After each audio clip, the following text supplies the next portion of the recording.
Os nazistas estiveram no Brasil, na Amazônia, e queriam ter uma base lá. Isso logo antes da Segunda Guerra Mundial.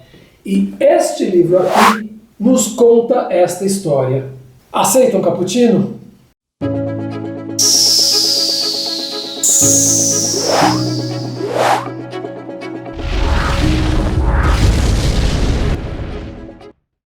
Olá, eu sou Antônio Sampaio Doria, escritor. Lancei a Gincana Literária, em que você lê um livro, participa online e concorre a muitos prêmios como Kindle e Alexa. O próximo livro da Gincana é Dragões de Éter, do Rafael Dracon. O link vai ficar aqui. E se inscreva também neste canal para você ficar sabendo de tudo. Mas como eu disse, eu vou falar hoje deste livro que fala de uma coisa bastante surpreendente, né? Os alemães nazistas na Alemanha estiveram lá entre 1935 e 1937. Eles queriam ter uma base lá, porque tem a Guiana Francesa, a Guiana Inglesa, o Suriname, que era de domínio holandês, então eles queriam ter uma base também na região. Existia um livro sobre isso recém-lançado, existe um filme no próprio YouTube, vamos dar uma olhada aqui nesse filme.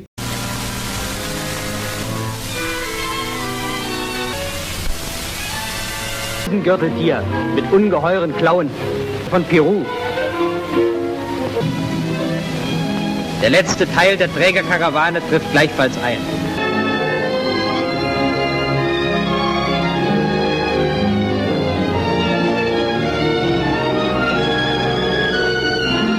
É um documento dos alemães sobre a Amazônia, parece que fez muito sucesso na época.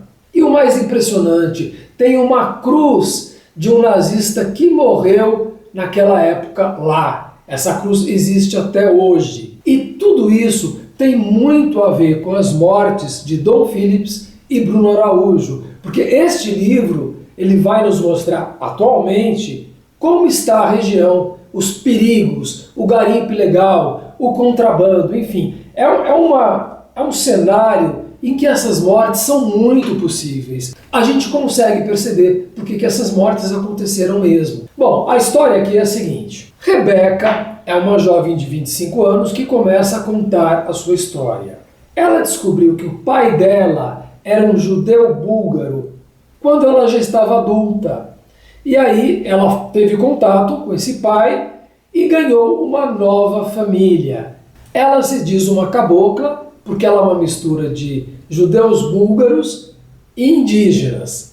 E aí ela vai conhecer esse primo Oleg, que é mais ou menos como o próprio autor. Veja só, Oleg nasceu na Bulgária comunista logo depois do fim da Segunda Guerra Mundial. Durante o conflito, o pai dele, David, com muito custo, conseguiu fugir do campo de trabalhos forçados para judeus e se tornou membro da resistência armada. E aí continua, mas é a história do próprio autor. Então a ideia deste livro é que este Oleg, sabendo dessa expedição nazista, quer repetir esse percurso que os alemães fizeram e quer descobrir se existe uma alemoa, como está aqui no título, que seria a filha de um judeu alemão com uma índia. Lins afirma que o líder da expedição, Camp Henkel, teria deixado uma filha com uma índia de nome Makahani. A filha, que era chamada Cessé, era branca e tinha olhos azuis. O pessoal chamava de Alemoa. Mais tarde, Cessé, que diziam ser muito bonita, casou com um índio da tribo. Então eles querem descobrir essa Alemoa, mas se ela existir, ela já é muito velha, porque ela nasceu ali em 1937, 38, mas pode haver os descendentes dela. Então a gente vai fazer com os personagens que vão se juntar. A Rebeca, a narradora, o Oleg, que é o primo dela, vários membros da família, irmãos, primos, amigos, um médico e os guias para esta viagem. Nós vamos passar por muitos lugares dessa região. Manaus, Belém, Maués, uma pequena cidade perto do Rio Amazonas, Tefé, Macapá, no Amapá, Mazagão e o rio Jari, o rio Oiapoque e a Guiana Francesa. Aliás, gente, quando fala de Macapá é muito interessante. Você sabia que o Equador passa por Macapá e que lá tem o Marco Zero do Equador e tem um estádio de futebol que metade do campo fica no hemisfério norte e metade fica no hemisfério sul. É bem curioso. Olha, sinceramente, eu acho que há muito tempo eu não lia um livro com tanto conhecimento, com tanta informação. Informação real. A impressão que eu tenho é que o autor fez essa expedição ele mesmo para poder escrever esse livro, percorreu esses lugares. Mas são lugares bem difíceis e perigosos. E acontece o seguinte, eles têm que ir pelo rio, que é o único acesso, e subindo o rio. Não sei porque eles têm que subir o rio e não descer o rio. Provavelmente porque é a única opção que eles têm. Então eles vão numa embarcação especial, que se chama chata, que é muito leve, mas aí eles vão indo contra o rio, tem um pequeno motor, mas às vezes eles têm que carregar essa embarcação para cima das cachoeiras. É força física mesmo. E ali são muitos perigos. Tem uma hora que aparece uma sucuri no meio do rio, aquela cobra que engole até bezerro. Essa expedição é para o Parque Nacional Montanhas de Tumucumaque, no norte do Amapá, que eu nem sabia que existia. Quer dizer, são cenários, são paisagens que a gente não conhece. E ele fala, por exemplo, da Cachoeira de Santo Antônio, que ele compara a Foz do Iguaçu. Seria quase tão bonita e grande quanto a Foz do Iguaçu, e a gente não conhece.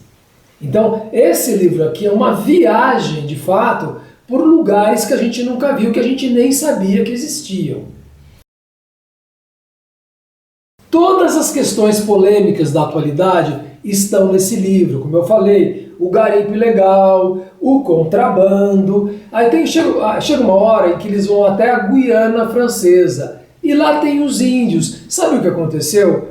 Alguns índios dessa região foram para a Guiana, porque lá eles recebem um benefício do governo e um benefício muito alto em dinheiro, em euros. Só que o resultado não foi nada bom, porque esses índios aí não trabalham, não fazem nada, ficaram viciados em álcool, enfim, são várias questões polêmicas que esse livro aborda.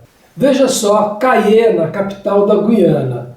A estrada para Cayena era um tapete, enquanto no lado brasileiro era a buraqueira que conhecemos. O rio Oiapoque é a autoestrada mais importante da região. Peruano, nosso timoneiro, que é de lá e conhecia bem a região, explicou que a atividade que mais prolifera naquele fim do mundo é o contrabando puro e simples. O percurso de Macapá a Oiapoque levou realmente as 12 horas que Caio tinha previsto. Aliás, esse Caio é um personagem, é um professor que vai se juntar a essa expedição e ela, a narradora, tem um interesse por ele, mas ele é casado, então aí tem uma pequena trama amorosa. Então, como vocês estão vendo, para entrar nessa região, navegar por essa região, é preciso ter guias, da mesma maneira que os alemães tiveram um guia para andar por aquela região. Aliás, os alemães tiveram autorização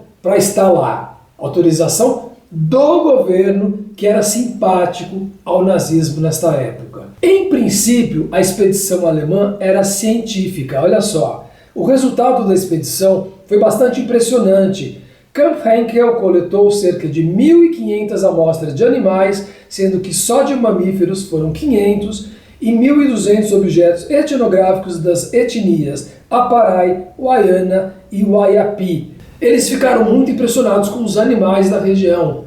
A cobra, a sucuri, os macacos, as aves. Será que eles vão descobrir a Alemoa no final? O que a gente percebe é que seria impossível a gente fazer essa jornada que os personagens fazem. É um livro realista, não é um livro de super-heróis, é um livro baseado na realidade. Por isso que eu falei que tem a ver com as mortes de Dom Phillips e Bruno Araújo. Agora, a gente não poderia fazer, porque é andar no meio do rio, é navegar por dias e dias, dormir na mata, uma determinada hora aparece uma sucuri no meio do rio. Você teria coragem de fazer tudo isso? Então, deixe o seu like e se inscreva na gincana. Vai acontecer no dia 7 de agosto, ela foi adiada para agosto porque em julho ia ser começo de férias e não ia dar certo. Deixe o seu like e volte daqui uma semana para mais vídeos e resenhas. Até lá!